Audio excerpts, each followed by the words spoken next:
Hey everybody, Peter Zeihan here, coming to you from Blenheim, New Zealand, where I'm walking through a vineyard because that's just what I like to do. Anyway, today we're going to do the second part of our open-ended series on the issues that's going to be facing President-elect Trump on his first day of office. Not the ones that he wants to face, the ones that are going to face him. And today we're going to talk about China.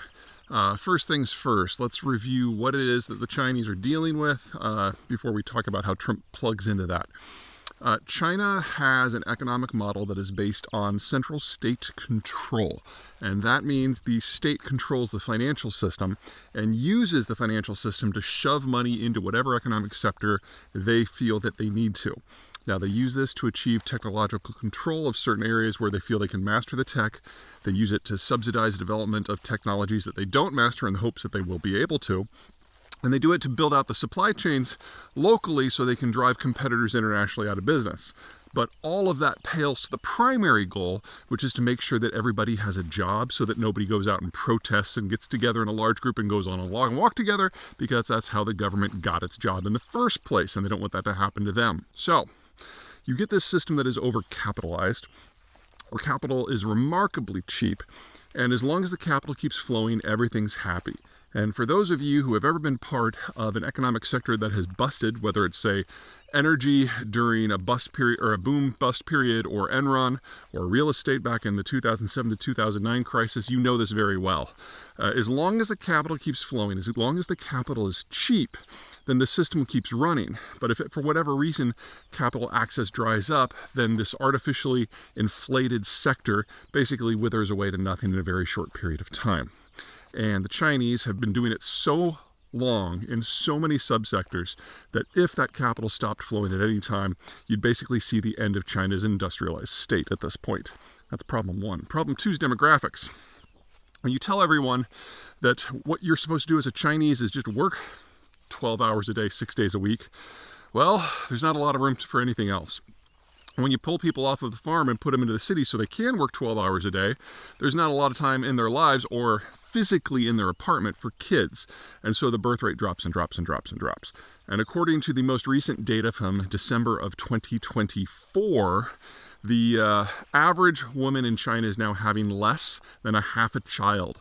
So in most of China, we have a repopulation rate that is 1/4 what is necessary just to sustain the population. We probably, almost certainly, have a lot more people in China over age 50 than under, and the place is looking at demographic collapse. And if you remember back to my earlier demographic work, most of the consumption that is done in a society is done by people who are under age 45, who are raising their kids and building homes. And that population is basically becoming an endangered species in China. And now the birth rate has been so low for so long, it's been lower than the United States since the 1990s, that we are looking at the dissolution of the Han ethnicity around the end of the century. And there's no way that the Chinese state will last very long. I'd say a decade or less at this point. So that's their starting point. In order to make their system last as long as possible, Chairman Xi believes three things. Number one, everyone just has to work harder, which is only compounding the demographic situation because no one really sees a hope that this is going to change.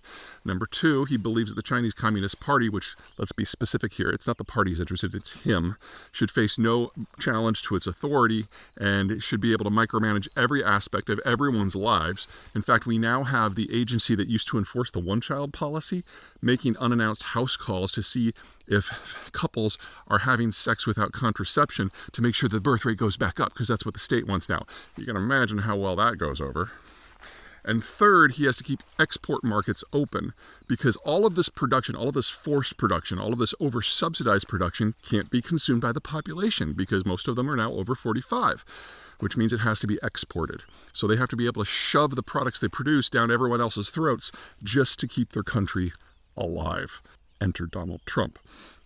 Donald Trump is singularly obsessed with the trade deficit, which is probably not the best way to look at the issue, but that's how he sees it, so it doesn't matter what I think.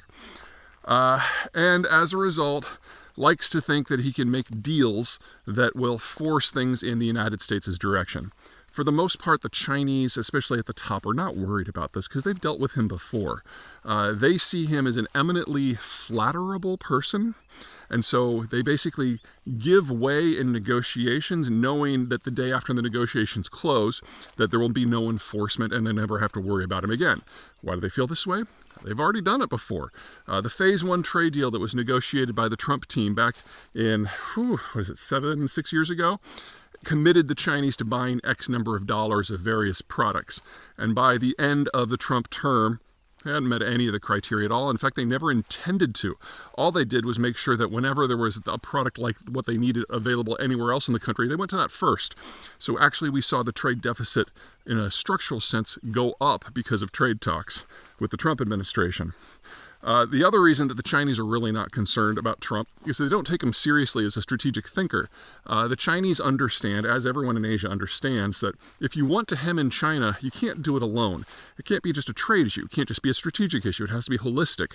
You have to bring in all the other countries, from Indonesia to Malaysia to Singapore to the Philippines to Taiwan to Korea to Japan. And if you don't do that, the Chinese will easily find a weak link in the chain and be able to push out. And they see Donald Trump as being more a danger to the alliance than they are. Now, whether or not that is accurate enough, that's how they see things.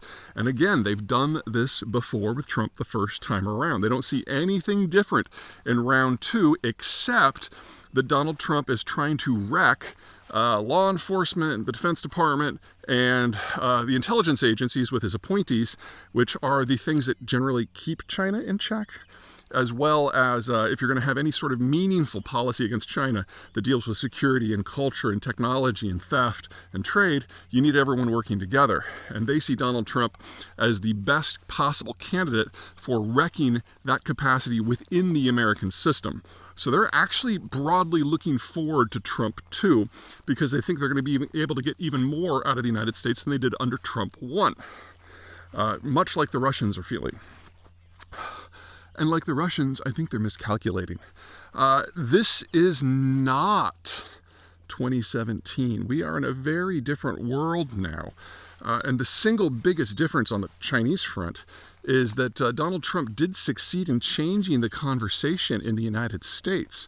And there is now a competition among all factions in Congress about who can be the most anti-Chinese.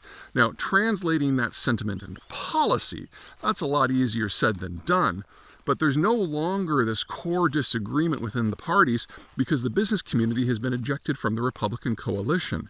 So the faction that used to be the most organized and calling the shots in the Republican Party on economic policy is no longer even part of the conversation, which leaves everybody else to fill the gap, and no one else is as concerned with economic stability as the business community was.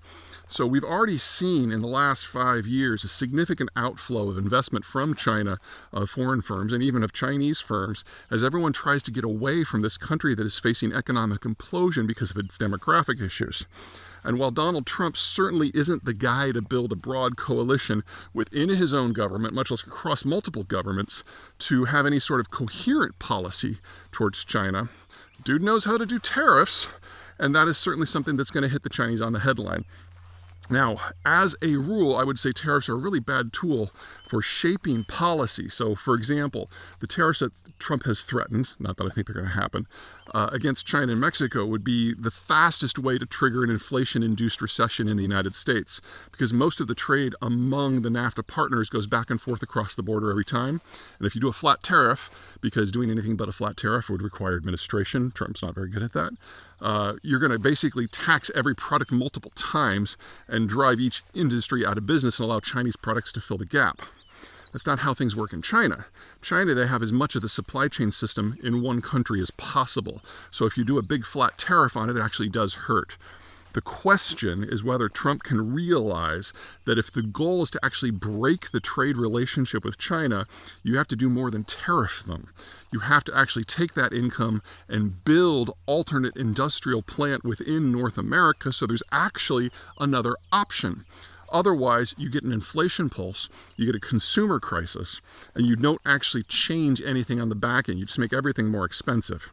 Now, whether or not his ultimate appointees are people who can convince him of that, I don't know. But what I do know for sure is that if we do get into a situation where Trump basically waltzes into East Asia with a sledgehammer, yes, the U.S. is going to take a lot of hits. Yes, it's going to hurt. Yes, he will go down in history as triggering the highest inflation the United States has ever had. Yes, it will be ugly. But there won't be a China on the other side of that. There are easy ways to do this. There are smart ways to do this, but that doesn't mean that there are only one or two ways to do this. If the goal is simply to smash China and move on, I have no doubt that Trump can do that.